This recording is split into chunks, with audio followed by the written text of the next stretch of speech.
Welcome to Cocktails in the War Room, everybody. What's going on? I am your host, Mistress Carrie. Welcome to my War Room. This is episode 161 of Cocktails in the War Room, and it all started back on March 14th of last year. This is how we've been riding out the pandemic, and originally we did 80 shows in a row, getting together every night at 8:30, and then when we launched the Mistress Carrie podcast back in June, we turned Cocktails in the War Room into a weekly show, which is how we get together every Tuesday night at 8:30 Eastern to talk about what's going on in music, talk about what's going on in the news, kind of be each other's support group of sorts. And also it's a chance for you guys to watch my dog be a complete asshole every week on the internet. And she's already here. You got to come over. Hey, you got to come over here, over this side. Come on, over here. Come over here and say hi to everyone. For anybody that's new to the show, welcome to Cocktails in the War Room. Let us know in the comments that it's your first time joining us in the War Room, and let us know where you're joining us from. Allow me to make the official introduction. Wednesday, come over here. Come on. Over here. Sit down. Sit. Back up and sit down so everyone can see your beautiful fuzzy face. That's a high five. What about the other side? No, sit down. Good girl.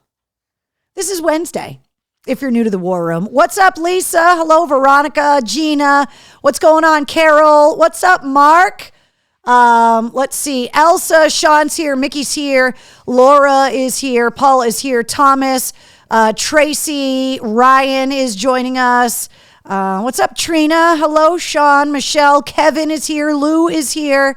Yeah, for anybody that doesn't know, this is Wednesday, and she knows she gets treats when she comes in and hits her mark next to the hot dog here on the green couch in the War Room. And so she gets very persistent when it comes to her cookies. Get down. Down. This is also, by the way, if you're new to the show, this is the ducking stingray, which is one of her favorite toys. So I will put that here with her hot dog. And also, guys, these crinkly toys that you've been sending her, she loves them. She won't stop eating them. See? She loves them. Cookie now, says Jason. Yeah, exactly. John, hello. What's going on? Donna is checking in with us. What's up, Dave? Tim says hello and puts a wave in. David says he's joining us from Lee, New Hampshire. So welcome, David. Thanks for hanging out in the War Room. I'm new at the War Room, says Ryan. Well, Ryan, thanks for hanging out with us in the War Room. This is episode 161. The other 160 episodes are available on my YouTube channel if you want to go back and watch them. But every Tuesday night we get together here, and it gives you guys a chance to get together yourselves because the War Room family has become quite the group. And it's one of the greatest things about us getting together is that there is now this amazing supportive, wonderful, gracious group of people that are friends, and they met here in the War Room, which I absolutely love. With all of the isolation and everything that's happened because of COVID, the fact that there's now a group of people that would not have met otherwise that met here in the War Room, and not only join the War Room every Tuesday night, but also get together on other nights of the week, and they're in chats together and they do Zoom calls together. It's just so cool, and I love that. So come here, Wednesday. Come over here and sit down. Now, Wednesday's best friend is here a lot here in the War Room. Sit. Yes, that's a high five. Down. And her name is Zero. And she is joining us. Let me see if I can get her. Say hi, Zero. Hello. So Zero joins us here in the War Room as well. And that's Wednesday's best pal. And so Zero doesn't beg. She's very obedient and quiet. And she just waits for Wednesday to beg for cookies. And then she just gets them by default because she's a good girl. And then Wednesday, I fucks her because she gets cookies and she didn't do any of the hard work. Right, Wednesday? Right, Wednesday? Hold on. We got to fix your camera. You got to come over here. Now sit down. Down. Okay, now be a good girl. Hang out with us for a while, okay? Let's see. What's going on, Brianna? Everybody says hi, Zero. So say hi to everyone. How are you guys holding up? You good? We're in December now. there's a few things I wanted to call your attention to. First of all, I thought in December that I would show off some of my ugly Christmas sweaters. So tonight's offering is Take Me Gnome Tonight. And hold on, let me make the screen a little bit bigger so that, and it has, if I move the microphone, a drinking gnome. So that's my ugly Christmas sweater tonight, is the Take Me Gnome Tonight sweater. Oh, God. Fix the camera here. I somehow collected a bunch of like ugly holiday sweaters along the way. I'm not a person that like wears them on the reg, and I don't really go to a lot of ugly Christmas like parties, but somehow I've amassed this like little a collection of them. And so I thought all of December that I would wear them for you. So here they are. All right, a lot of you guys are chiming in because this is Cocktails in the War Room about today's anniversary. So I wanted to talk about that a little bit. Today is the 80th anniversary of the attack on Pearl Harbor, which just shocks me that it's, hey, will you get down? Which it just shocks me that it's been 80 years. Not that I was alive when it happened, but I remember hearing about it. And part of the reason why I remember hearing about it is because of my grandfather, because he was in World War II in the Navy. And so that is the picture that I brought in here tonight for you guys. I knew we were going to end up commemorating the anniversary. So I wanted to show you this handsome devil. My grandfather, the radio operator from World War II. He served in the Navy in World War II and then volunteered to go back for Korea. And according to the research that the family has done, and I'm still working on it, I actually talked a lot about it in the podcast episode with Andy Biggio, who wrote the book, The Rifle. My grandfather was on a cruiser called the USS Biloxi. It's long been decommissioned. And the research that we've done is that the USS Biloxi was off the coast of Iwo Jima. And because my grandfather was a radio operator, he is one of the millions of World War II veterans that basically came home from the war and never talked about it again. And so any and all things that I know about his military service came after the fact from my own research, because my grandfather didn't really talk about a lot of stuff and just kind of left the war behind him, came home. He worked for a printer for like 44 years, worked for the same company his entire life and retired. My grandmother was a stay-at-home mom. It was just that kind of quintessential, like 40s and 50s kind of life that you see on TV. And I tell the story all the time. My grandfather made it through 2 wars, World War II and Korea. He never got a tattoo, which is really crazy, especially for sailors, especially back in that era. And I never heard him swear, and I never saw him drink until my 21st birthday, which is really weird. But my grandfather was just incredibly wholesome, not naive, just really took the responsibility of being a role model and a grandfather really seriously. And I'm the oldest child on that side of the family. And so I was the first grandchild for him. And my grandfather was just a total badass. And so from the research we've done, the USS Biloxi was at sea for like 22 and a half months in the South Pacific. They called it the Busy Bee. The ship was highly decorated, and so was my grandfather. Now, it's my theory that because he was the radio operator on the cruiser and that they were off the coast of Iwo Jima, that it's possible that my grandfather could have been transcribing code talker code into Morse code, because that's what they were doing. And so I wanted to make sure today, because there are fewer and fewer World War II veterans every day, and soon they'll all be gone. My grandfather passed away in 2006, actually within like 36 hours of me returning home from Iraq. And as soon as I touched down at Logan, coming home from Iraq in September of 2006, I actually got picked up at the airport. My grandfather was at the VA and was brought directly to the VA because the family was convinced that he knew that I was away and that he was waiting for me to get home. And then he passed away 36 hours after I got back. So it's kind of hard to say that their theory was off. But I wanted to just make sure that today, I mean, obviously every day we talk about the greatest generation and these amazing heroes, but especially today, what really dragged the U.S. into World War II was the attack on Pearl Harbor. And it's referred to as the day that will live in infamy. And so to all of you that were fortunate to have a parent or a grandparent that is a veteran of World War II in your life, and obviously to anyone like Andy Biggio that is a Gold Star family member of someone that never made it home from World War II, today is a solemn occasion and something that definitely needs to be remembered and commemorated, because once they're all gone, it's up to us to remember and pass down their stories. So to all of the World War II heroes out there, we should definitely be toasting them today.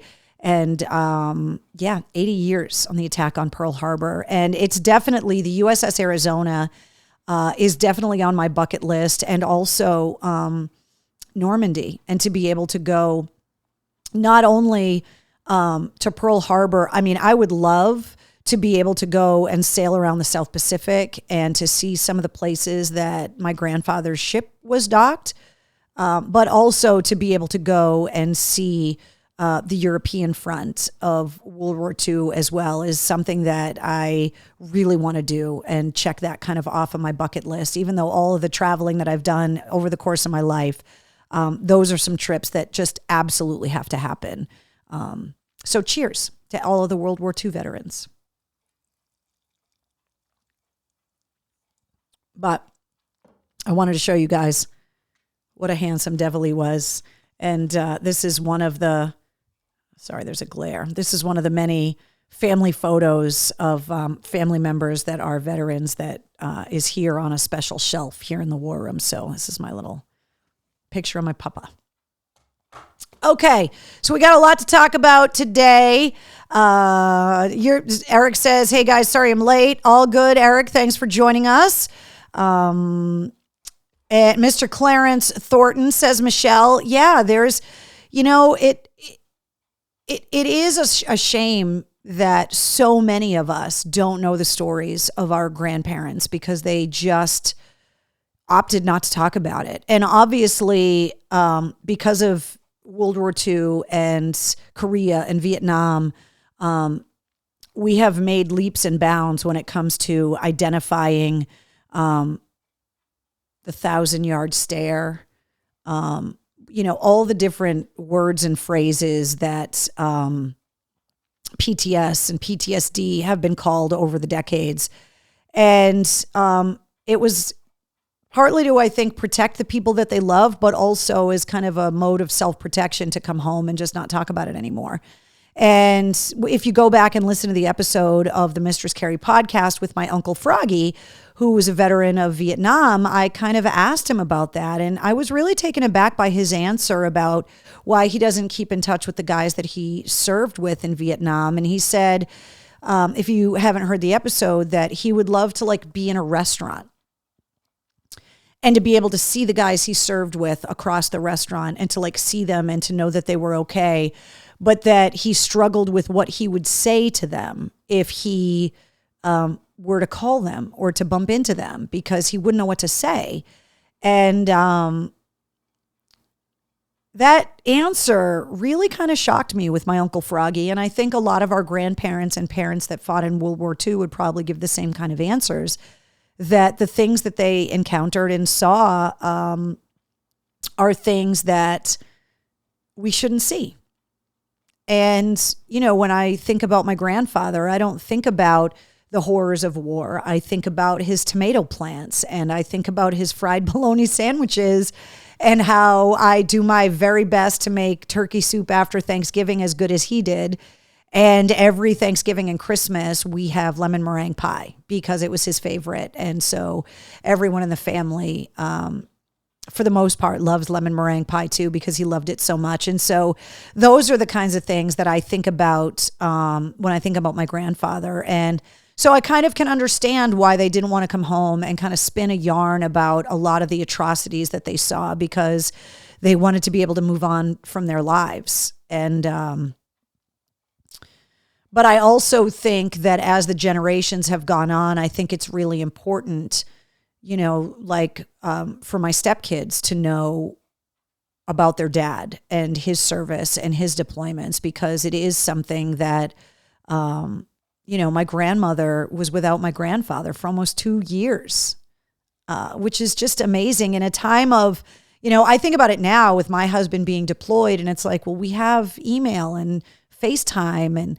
all of these things, and they lived and died by the mail, letters and telegrams from the War Department. And it's just amazing to me what that generation kind of lived through. The way that civilians back home were willing to go without to benefit the war effort, the way that droves of volunteers signed up to serve. In that respect, that the innocence and the selflessness of that generation is something to be commended. You know, it's amazing when you really go back and think about it. And so, yeah, it's nice to see my handsome young papa in his Navy uniform. Mohawk Dave says, my grandfather never once talked about it. I know. David says, I love lemon meringue pie. Well, now when you eat lemon meringue pie next, think of my papa. Let's see. My grandfather used to make a killer banana nut bread, says Mark. Those are the kinds of things, you know, like those are the gifts that they gave us by allowing us to remember them in those sweet, innocent moments. That was the life that they were trying to protect, the innocence of the people back home, that all they wanted to do was be able to come home and miss the small things. I remember being in Iraq and Afghanistan, and you lose your sense of smell really quickly between the burn pits and the dryness of the air and the desert and the smoke and just all of it. And I remember asking the guys, like, what are the things you miss from home? And so many guys would say the smell of fresh cut grass. And I thought that was such a ridiculous answer until I lost my sense of smell and realized, wow, I really do love the smell of fresh cut grass. And those are the things that our troops think about when they're away from home, are the simple things. If you go back and listen to the Boston to Baghdad episode with producer Joe DeAngelis that we did recently, we told a story on that episode of the podcast about the guys wanting to smell the bed sheets that I brought with me to Afghanistan because I had washed them right before I went there, and they still smelled like fabric softener, which is something that they didn't get to smell. So yeah, it's, when you go back and think about how limiting technology was, how long our grandparents went without speaking, the faith and the hope that they had to have as they ran to the mailbox every day, it is striking.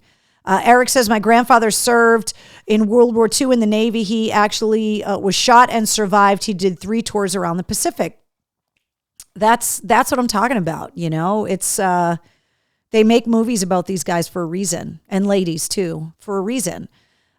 Trina says, I remember seeing a picture of my great-grandfather waiting by the mailbox, waiting for a letter because he was in World War II. Yeah, you know, and my great-grandfather, that grandfather's dad, fought in the army in World War I. And I mean, you know, at least in World War II, there were telegrams and, you know, there was newsreel footage and photographs, and it's just striking and something that, as you know, the anniversaries go by, we're seeing it in our generation with the passing of 9/11, and that it's been 20 years. And I remember as a kid thinking, like, Pearl Harbor was so long ago, and obviously having no memory of it. And now there's a generation of kids that are growing up that weren't alive during 9/11, yet we remember 9/11 so strikingly, like it happened yesterday. And our grandparents' generation remembered Pearl Harbor that way. Annette says, my grandfather, Pop, was a very loving, kind man, and he never talked about the war when I was a little kid, and I never asked, and he passed in 1991. That was the thing, is that, they didn't offer up the information. I know that my cousin Billy, who joined the Navy, later on in my grandfather's life, was able to have some conversations because my cousin Billy was a Navy man as well. But all of us were so young, and we didn't ask, and they didn't offer the information, and they didn't tell it to their kids either as their kids were growing up for the most part. So Hines says, how do I get the information on my grandfather? He was in the Army. So we've talked about this in the past. Andy Biggio talked about this stuff a lot in the episode of the podcast that he was on, but I will give you a brief thing. I don't know how it is in every state. My assumption is that it's the same, but I don't know for sure. But I know here in Massachusetts, every city and town has what's called a VSO, or a Veteran Service Officer. You should be able to go to your city and town, city hall, or website and be able to look up the Veteran Service Officer. And every city and town has one. If you have information about your grandparent, obviously name, the more information, the better. Name, date of birth. If you have the social, any kind of documentation to prove family lineage is helpful. But what that Veteran Service Officer is going to be able to do is they are going to be able to help you attain a copy of what's called a DD-214. Any of the veterans that are here in the war room can obviously offer up links here in the comments and any additional information. I'm not an expert, but I do know this much. The DD-214 is the service record of every active duty member of the military and veteran. It would have the information about when they served, obviously the branch, the time that they served, where they were, and it would also give any information about injuries, awards, certifications, medals, anything like that, discharge information. And if you are a relative, you can, in fact, get a copy of the DD-214. The DD-214 will then give you a lot of information to be able to start looking up, if you know the ship, if you know the dates of the deployment, if you know the locations. There's so much information out there that historians have been able to put together with unit numbers, and to be able to go and read books like Andy Biggio's book and the countless other books that have been written about World War II. If you have the DD-214, you can unravel a lot of the mysteries of your relative's service. You'd also be able to go on a slew of different websites, and they're called rack builders. Again, I'm going to defer to the veterans here in the war room. But you can go on websites and enter the different awards that were awarded the veteran, and you can actually have their medals built for you and put in the correct order so that you can order them and have plaques made so that you can have them at home. They're obviously not going to be your loved one's actual awards and medals, but you can put them together so that that's a lineage and a legacy that you can pass down to your own kids. Let's see. I want to read this comment. It's Jason says, upon my grandfather's return from World War II, Albert Anger had built his home after the war with his own two hands. He was an artisan, craftsman, mason.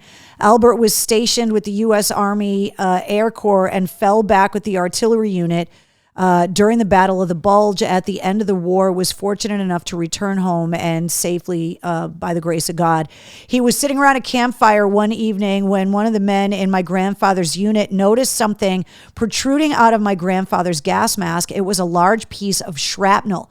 The amazing thing about the happenstance was that it was important to carry the gas mask in the front with your other equipment for quick and easy access in case of a German mustard gas attack. My grandfather had it on backwards, and it saved his life. I bet a couple of those guys might have said, what if?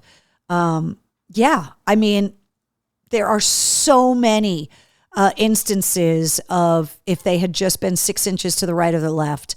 There are so many instances where someone said, let me take your spot. And then that person passed and the person survived. So there's a lot of survivor's guilt with a lot of these guys too. Ryan says the National Archives, but to go at it personally, go to your veteran service officer. You know, a lot of people complain about their high taxes, right? A lot of people complain about a lot of things when it comes to the bottom line of your paycheck.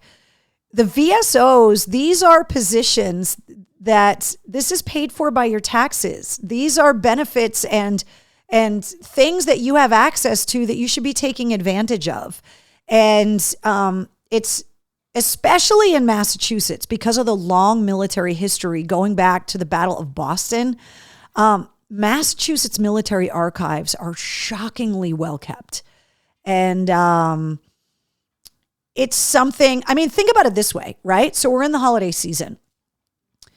Imagine if you were able, and you're probably not going to be able to get it done before Christmas this year, but imagine if you spent some time over the winter doing this kind of research, and next year for the holidays, you were able to give to your aunts, uncles, parents, all of this historical information that you've been able to ascertain about your family member's service in World War II, Korea, Vietnam, whatever it is.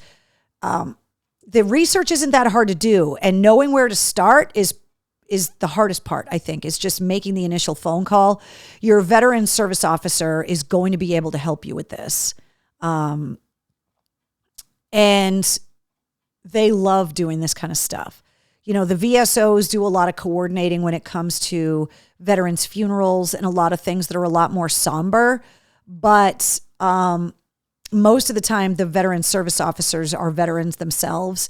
And being able to look up the heroic service of a grateful grandchild is something that they love to do.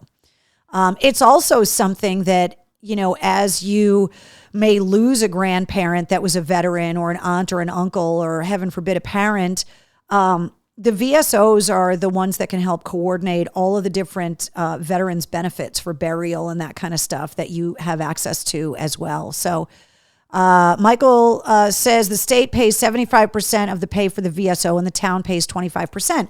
So that's what I mean. Like, these are tax dollars that you pay into.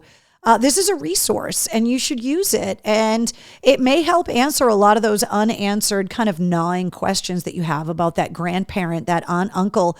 And it doesn't even have to be someone that you knew, but you could have heard that you had a great uncle that passed away in the war, just like Andy Biggio. His grandfather's brother was killed in Italy when he was 19 years old and was able to unravel a lot of the mysteries about his great uncle's service. So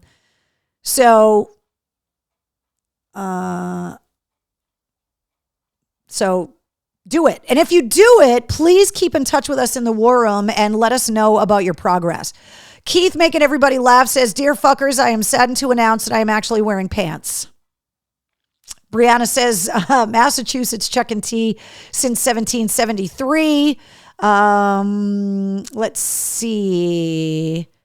My grandfather was the commander of the VFW Post 62 a few years and a lifelong member till he passed away.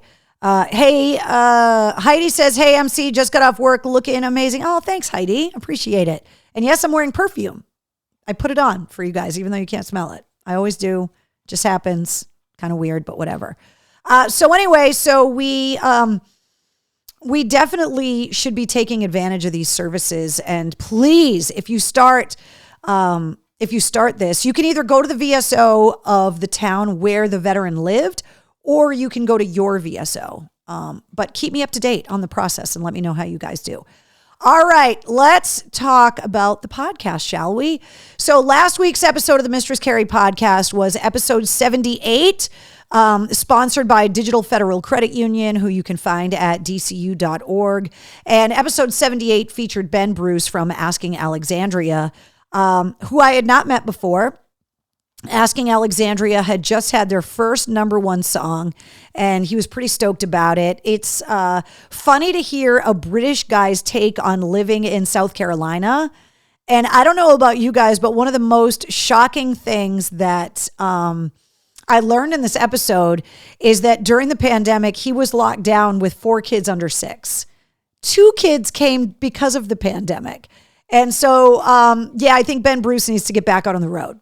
And I told him that in the podcast episode because he's going to end up with like a baker's dozen if he's not careful.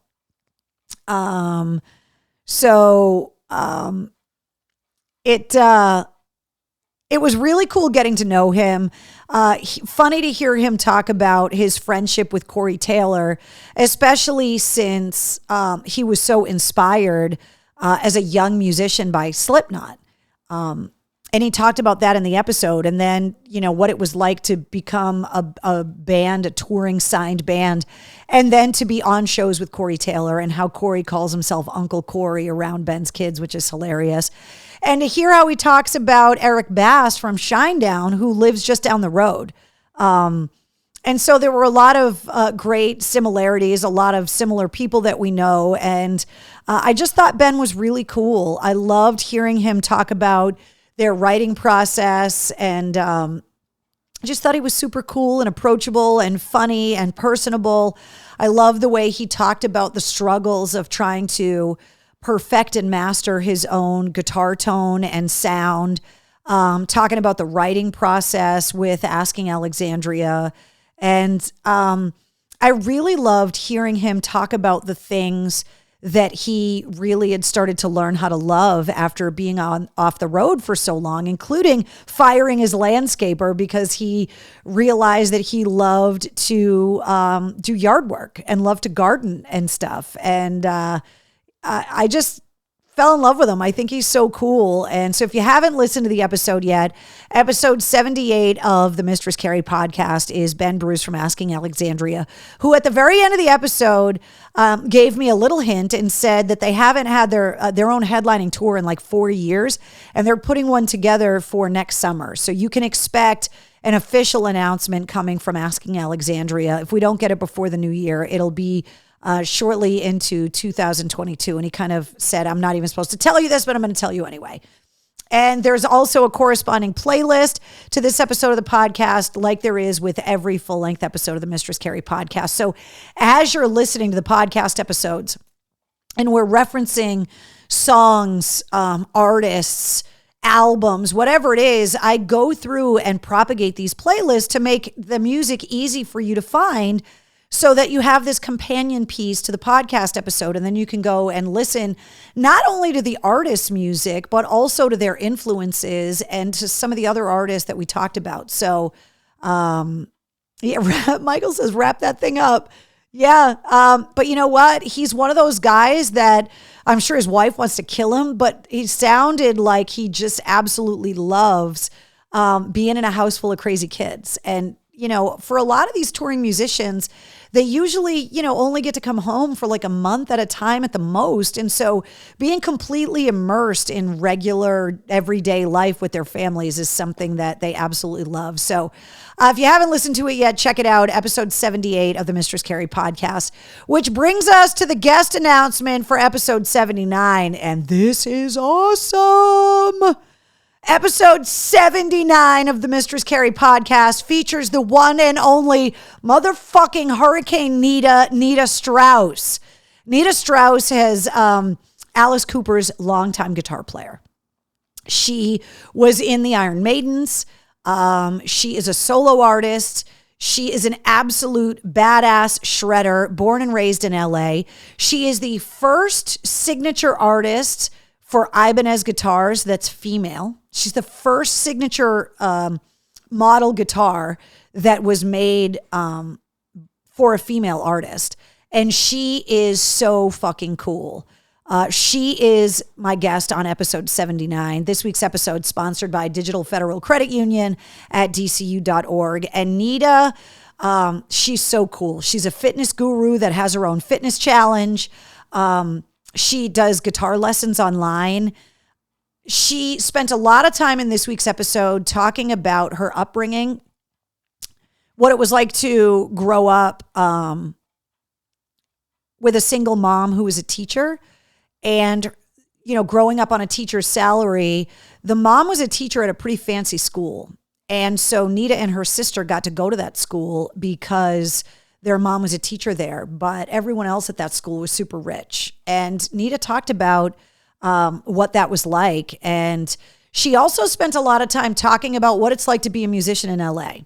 Because when you're born and raised in LA, it's different than the LA that musicians like a Nikki Sixx, who wrote a whole book about being an Idaho farm boy and having that dream of going to LA. How many interviews have you heard me do about artists that were like, I just needed to go to LA? Dead Poets Society, Dan Murphy from All Good Things.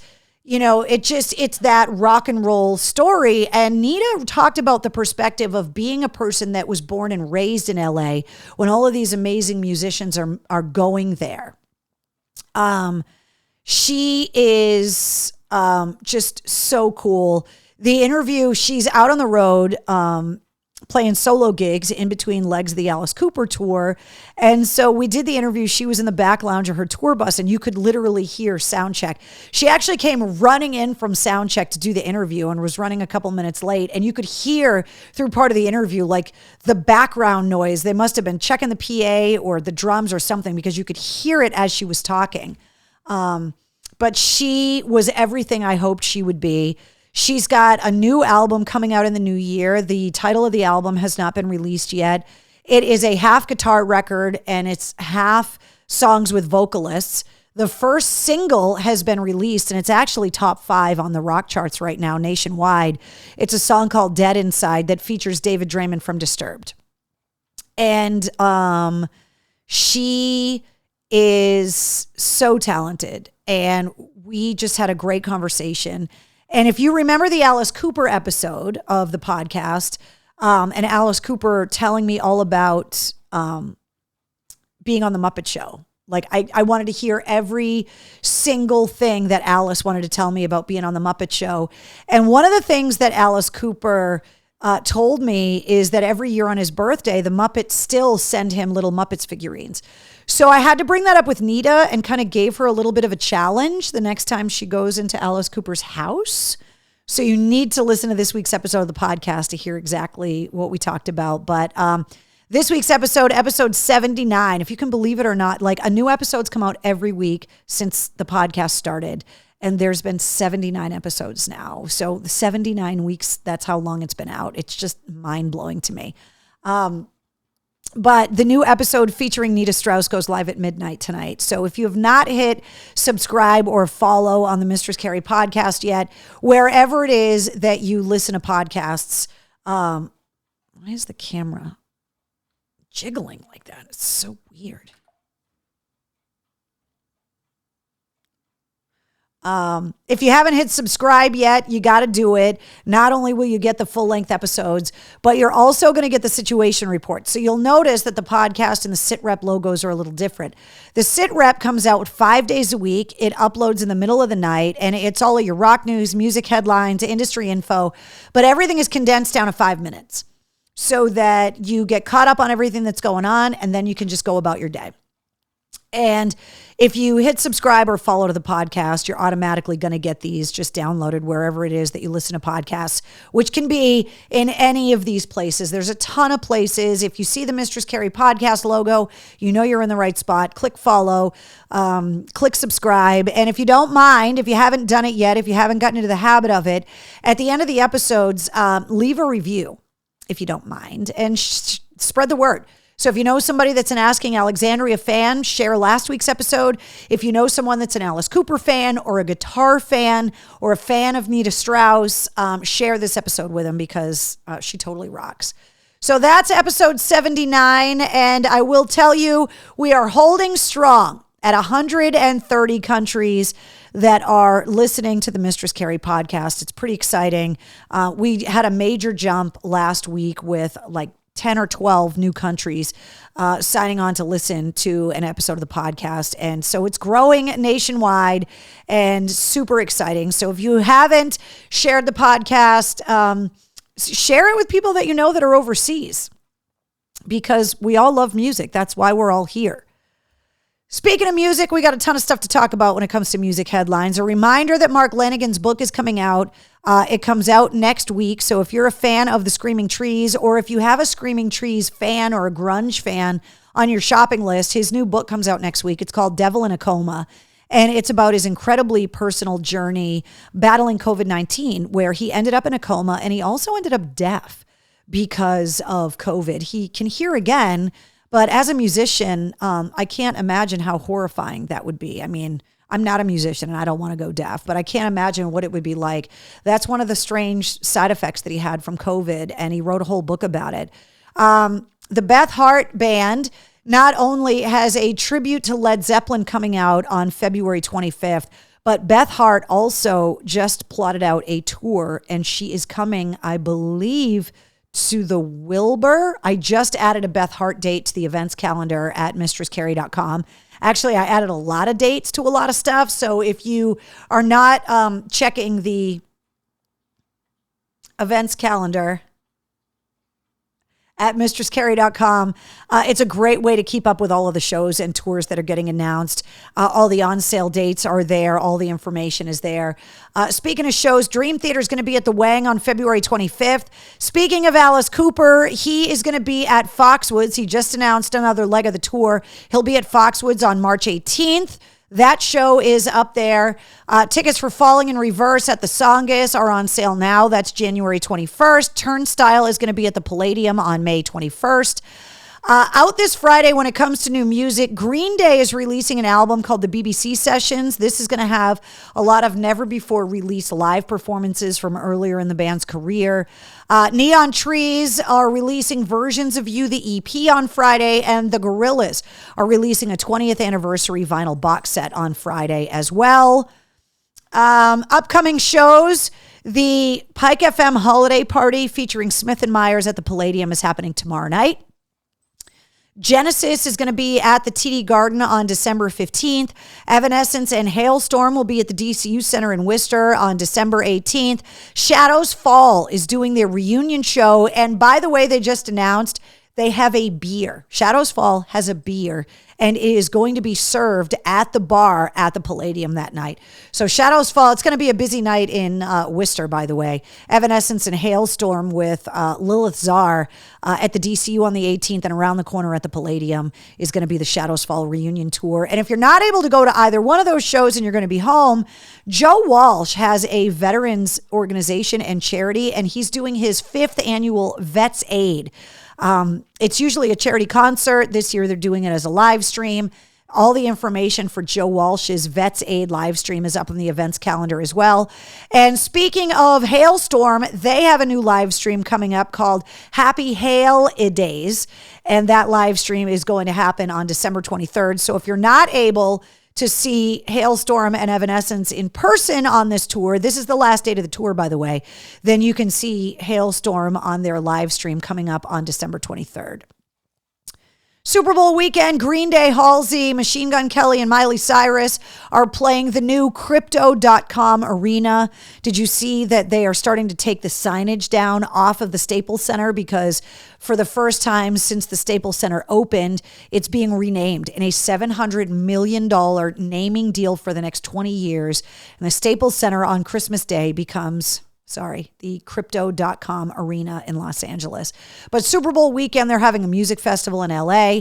Reels is showing all month long a series of episodes on Saturday nights at 8 p.m. called Frontman. And last weekend's episode was the first one featuring Ozzy. But the coming weekends in December are going to feature Bruce Dickinson, Steven Tyler, and David Lee Roth. So if you have the Reels network, you want to set your DVR for that. Huge news from Weird Al came late last week. Weird Al is going out on a 133-date tour in 2022. It includes 7 dates in New England. He's got a date in Rhode Island, dates in Connecticut, dates up in Portland, Maine. He's got dates at the Chevalier Theater in Medford. The entire tour goes on sale this Friday. The New England dates are up on the events calendar at mistresscarrie.com. But yeah, Weird Al, unlike Mike Shue's wishes, is not playing the Super Bowl halftime show. Shue wants Weird Al to do it so bad, but Weird Al is going out on the road. And so you don't want to miss them. And that would make a great holiday gift, too. If you have somebody in your family that you love, that you know loves Weird Al, the tickets go on sale this Friday. Chrissy Hynde, speaking of live streams, is doing a live stream the day after Christmas, and it is all her covering Bob Dylan tracks. That's up on the events calendar.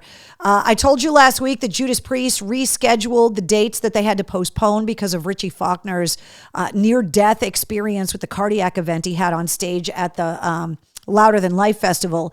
The two shows in New England that they had to postpone have been rescheduled for Mohegan on April 2nd and at the Songus in Lowell in Massachusetts on April 4th. They've been rescheduled. And if you didn't see it, Richie Faulkner put up a pretty lengthy video post of him at home 10 weeks after 10 and a half hours of heart surgery because he had a complete aortic dissection on stage doing the guitar solo for Painkiller. He's at home recovering.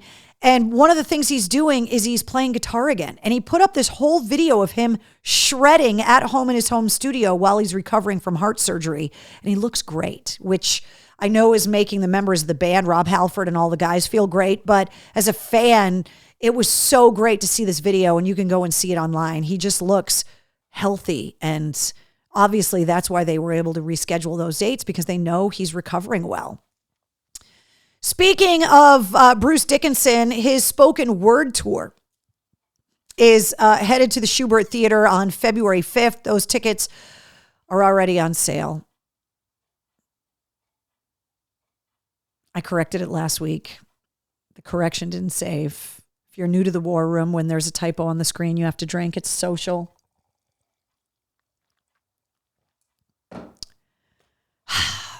Volbeat and Ghost are on sale now. That co-headlining tour is rolling across North America and will be at the DCU Center in Worcester on February 11th.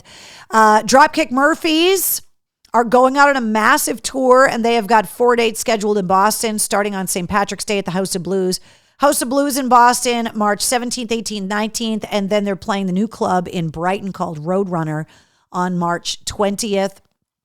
And then Royal Blood is playing the House of Blues on May 24th. And I want to let you guys know that I had a conversation this week with some of the marketing people at Big Night Live at the Garden. There are a lot of rock and metal shows that are rolling in there, including the Young Guns tour, which is going to feature Dirty Honey and Wolfgang Van Halen's band, Mammoth WVH. There's a lot of rock shows going on in there, and I think we're going to be doing some stuff together, which is pretty exciting. So keep listening for that stuff. Speaking of events, just a reminder, obviously, that the Pike holiday party's tomorrow night. There are still some tickets available. Mike Shue's going to be there. Chuck Perks is going to be there. But it's the 100 FM, the Pike holiday show featuring Smith and Myers. And I cannot wait to go to the show tomorrow night. So if you got your tickets already, I will see you there. And then coming up at the end of April, it's the big gig featuring Godsmack, 3 Days Grace, Black Veil Brides, Wage War, and Lilith Czar. And that show is April 30th, and tickets are available now. And if you had tickets from before, they are obviously going to be honored. It's the holiday season, and anytime I can get my hands on a Mistress Carrie deal for you guys, I always want to do that. So if you have a tea lover on your shopping list, if you don't know what to get them, there's all these gift packs that you can get. But Tiesta Tea Live Loose, it's like high-end loose teas. They sent me a variety pack. The blueberry tea, it's delicious. They have uncaffeinated, non-caffeinated, decaffeinated, whatever you want to call it, teas that you can sip at night. But all the stuff that I've tried so far is really, really good.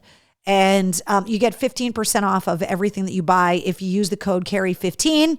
There's a link in my blog at mistresscarrie.com. That's where I put up all the Mistress Carrie deals.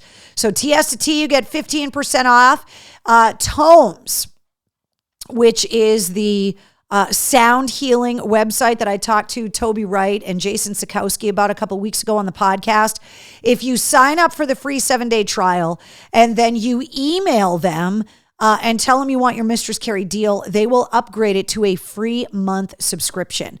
And all of the details with the email address that you need to get your free month is up in my blog as well. So you should definitely take advantage of that. And if you want to know more about Tomes, go and listen to the Mistress Carrie podcast episode featuring Tomes, because it's pretty interesting stuff. And then if you are a fan of coffee, I can get you $20 off. 20% off the coffee as well. So if you are looking for gifts for other people, if you are just wanting to treat yourself, or if you're looking to make a list because you've been good, and people are asking you, well, what do you want? Well, Spartan Brews Coffee. It's veteran owned and run. You get 20% off of everything. The link is in the blog at mistresscarrie.com. So there's some good deals in there. Take advantage of them because they're all going to expire after the holidays. So you should definitely take advantage of them. Now, speaking of the holidays, mail call. Everybody at the post office says hello. I will tell you that I was told today, tell everybody to ship their stuff early because the lines have been long at the post office. And as more and more people are out shopping, they're like last year, people weren't out. So they shopped online and shipped stuff direct from whoever they bought it from. Now people are shopping in person and then having to ship boxes. So the lines for people at the post office are getting longer. So ship your stuff as early as you can. So I got this card in the mail today. So it says, every snowflake is different, yet are all beautiful. And it just says, may your holiday be filled with quiet peace and lasting beauty.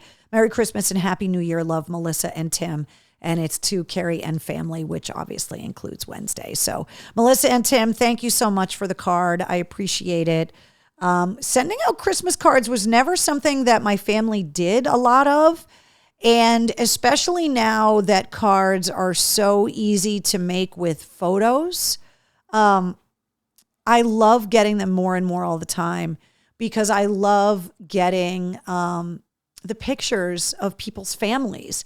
And so I set up a thing in the front doorway of my house that it's like all of these like felt snowflakes and they have little clips on them and you can attach the Christmas cards to them.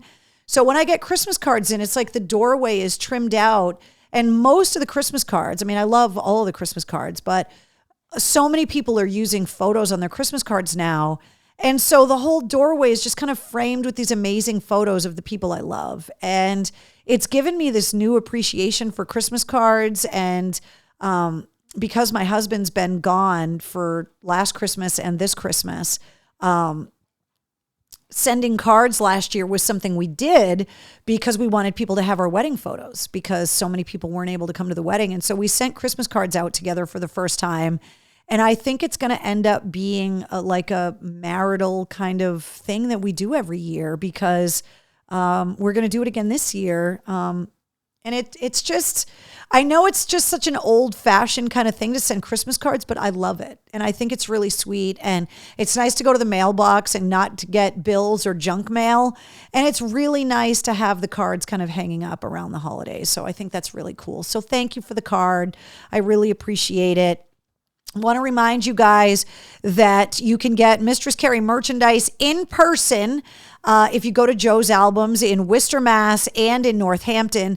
And if you want to order Mistress Carrie merchandise and have it shipped anywhere in the U.S., you can do that. Oh, the Black Friday sale is over. Typo drink.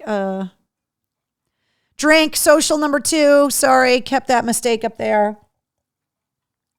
But if you want to order Mistress Carrie merch as a gift, you can have it shipped anywhere in the U.S. and you can do that straight off the website. And shipping's been pretty quick. So you can go to mistresscarrie.com. If you have a Mistress Carrie Backstage Pass, you can get 20% off of everything in the Mistress Carrie store until Christmas. So if you don't have a Mistress Carrie Backstage Pass, it makes a great gift around the holidays. A Backstage Pass gives you access to exclusive live streams every month.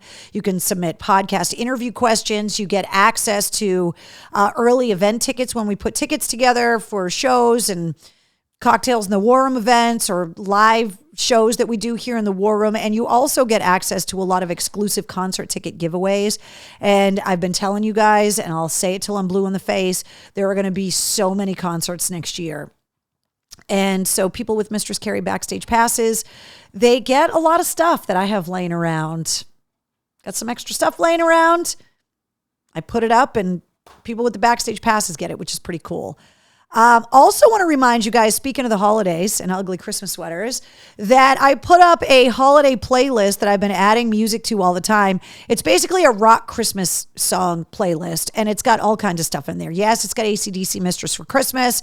It's got Spinal Tap's Christmas with the Devil. But every time I come across, especially on some of the radio stations that I'm on, I come across Christmas songs that I didn't even know were out there, and I put them in the holiday playlist. So if you are looking for an alternate playlist and alternate Christmas songs besides Mariah Carey, it's up on the blog at mistresscarey.com. So I put that up there to make it easy for you guys. All right, if you're celebrating your birthday today, happy birthday to you on the 7th day of December. You share your birthday with Harry Chapin. You share it with Tom Waits, and you also share it with Winston Marshall from Mumford & Sons. And Dale Stewart and Roger Glover had their birthdays last week. Typo number 3 on the show. The wheels are falling off the wagon, guys. I do want to call your attention to something. I don't know if there's something weird going on in the solar system, but it's a little dangerous with tonight's cocktail. There's no ice in my drink tonight. And there's no ice in my drink tonight because my ice maker is frozen. And I have to get an extension cord and my hair dryer and defrost my ice maker. And before the show, when I went to make a cocktail, I had no ice in my ice machine because my ice maker is frozen. So there's no ice in here tonight. So there's no clanging. And the other thing is this week, my washing machine is dead. So it's a good thing that I'm wearing ugly Christmas sweaters because I can't do laundry until the new ones arrive next week. So I'm probably going to be wearing some weird shit by the weekend.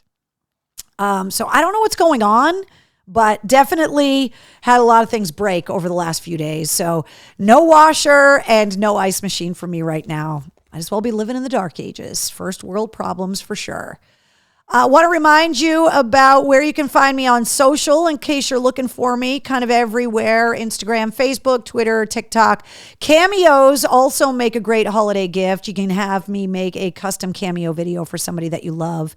And happy on birthday, Keith, by the way. Thank you for the reminder, Melissa. Happy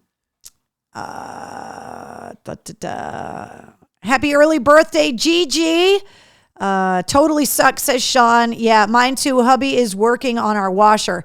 Yeah, I don't have that ability to try and open that thing up and try to get it fixed. And I actually had a service tech come out and look at it, and they told me it would be more expensive to fix it than it would be to buy a new one. So I bought a new one. Let's see. We are having Mercury in retrograde until January 2022, says Heidi. Well, there you go. That's why, because everything in my life is breaking. Larry Bird is 65 today. You know what, Mark? I knew that, and I forgot to put it up there. Usually it's just entertainment birthdays, but cheers. Speaking of Twitter, you guys know that the Twitter logo, the bird's name is Larry on Twitter. You guys know that, right? I'm not kidding. It's real. And it's because of Larry Bird, obviously. Happy birthday, Larry Bird.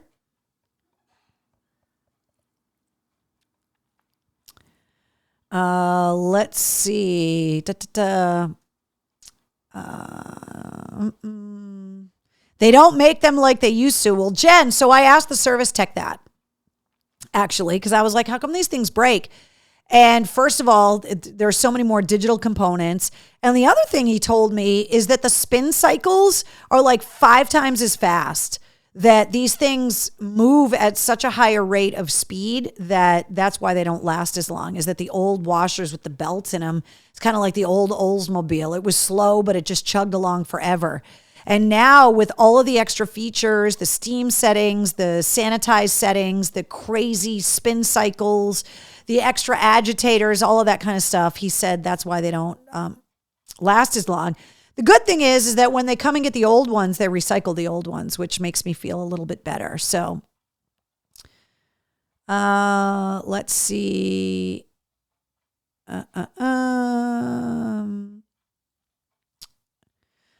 So the brand that I had was a Samsung washer, which came highly recommended back when I bought it. I didn't buy a Samsung this time around. I went with the old standby and got a GE because I read the reviews. I did a bunch of research, talked to the appliance guy, and that's what they told me to get. This is not a paid endorsement. That's what I got. I'll let you know if it sucks or not. Mickey says the bearings go. It's all about ball bearings these days. You're lucky to get 5 or 6 years out of them, says Keith. Walter, get the washer. Have that at home Samsung washing machine. Yeah, Lisa, I didn't have a lot of luck with mine. Heidi says, yes, GE is good. Let's see. Walter, get the quarters for the laundromat. They don't even take quarters anymore, by the way. You have to use your credit card and it spits out a little card like you're at Dave and Buster's. And then you swipe it in the machines. I hadn't been to the laundromat in a while. It was weird. I got 20 years out of mine, says Sean. That's good. So yeah, it's been a little strange not being able to do laundry and not having any ice. So I'm going to have to do some serious, like the ice machine looks fine, but the little hose that goes up in there. Yeah, the hose froze. I think it had something to do with, Thanksgiving. We kind of emptied the ice thing in there and then we just let it sit and, it froze over. So my mom has a dryer from 1974 and it's still going strong. That's unbelievable. Dryers, there's less things. The washing machines do a lot more and they break a lot more often. My dryer is like 11 years old and it's fine. But I opted to buy a washer and dryer together because I got a better deal and got a better deal on the extended warranty. So they are leaving. If my Samsung can't make a call, I don't want it, says Trina. Do you have a backup, the wash tub? Yeah, I could get out there like Emmett Otter's Jug Band Christmas with the wash tub for sure. The laundromat does take quarters, take 12 minutes just to fill. The one that I went to actually did not take quarters. They didn't even have a change machine in there. There wasn't even an option. If you want to do laundry, you better have a credit card.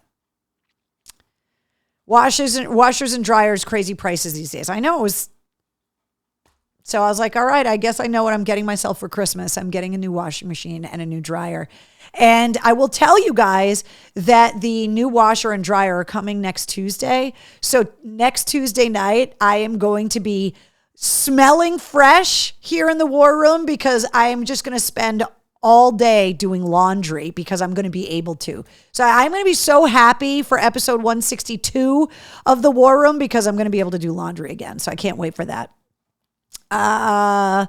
Let's see. $7 at the laundromat last month for me. I'm buying a gas stove and oven. Well, Merry Christmas and Happy New Year to you, Heidi, because you're getting appliances for Christmas. Michael says a smell-o-vision.